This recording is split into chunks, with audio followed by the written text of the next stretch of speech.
Major plan was back body because we're all a little too loose in the back body and a little too tight in the front body. Let's look again, as always, into our hips. So taking a moment, feeling where things are, and so we're going to think about those wheels. We see them in our mind's eye. We're visualizing wheels, and we're going to visualize them becoming parallel and very well aligned with each other in various shapes and forms, right? We're going to go again. We're going to pull the shoulders down into the ground, sits bones heavy, kidneys heavy, and we're going to lift the pelvis. And maybe your pelvis is lifting a little bit more. Then we're honoring the tight side. I think it's what I'm going to call this class today. We're honoring the tightness. We're going to go back to the left. Rein it in if it's the mobile one. Keep that big toe heavy. Watch out for the knee. Let the muscles show up. We'll do one more time each side. We all have had some sort of hip issues, I'd argue. You're going to make sure that the hip is not moving, and we're going to rotation. Hold it there for a moment.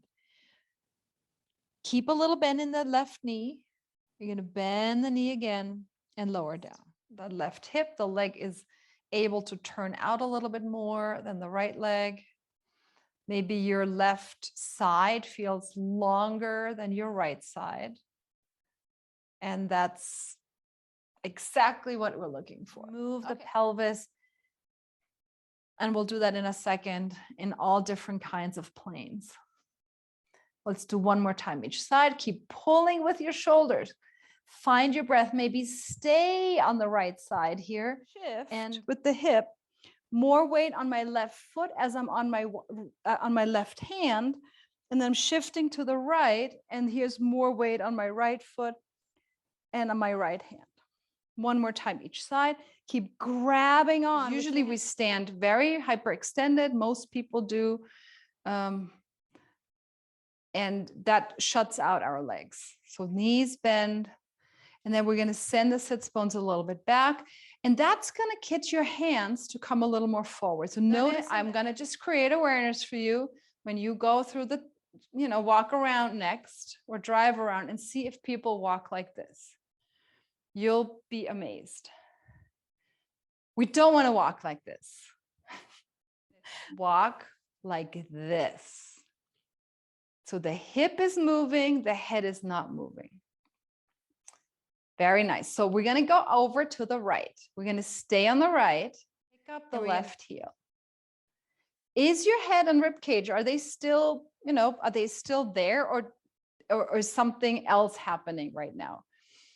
Heel lifting, that's all it takes. Shifting over to the left, lift your heel.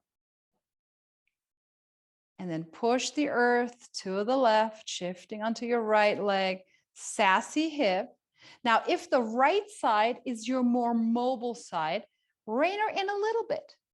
And by reining in, it's really just saying, I'm not going to go as far as I can. Challenge them a little bit more, because life does not happen within the wagon wheels.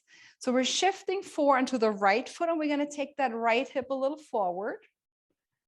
And then we're going to shift into the back foot and take the left hip a little back. So here's the sassy hip. Let the head be heavy and hang.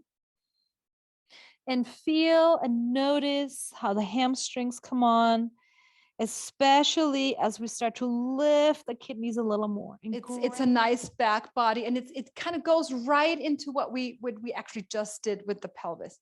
So there's our 1 o'clock, 1:30 hip. And then we're going to push the feet into the floor and back. And here we sit in our 7 o'clock hip. It's basically our bridge. You can see that, right? Back in space. Your legs should be starting to get a bit tired. Maybe you can, change your foot position every time a little bit. About 5. Our hips are pretty wagon wheeled here.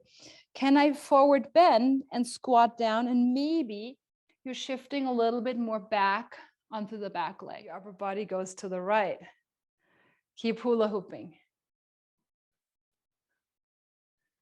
this, or salsa dancing, right? All right, thank you.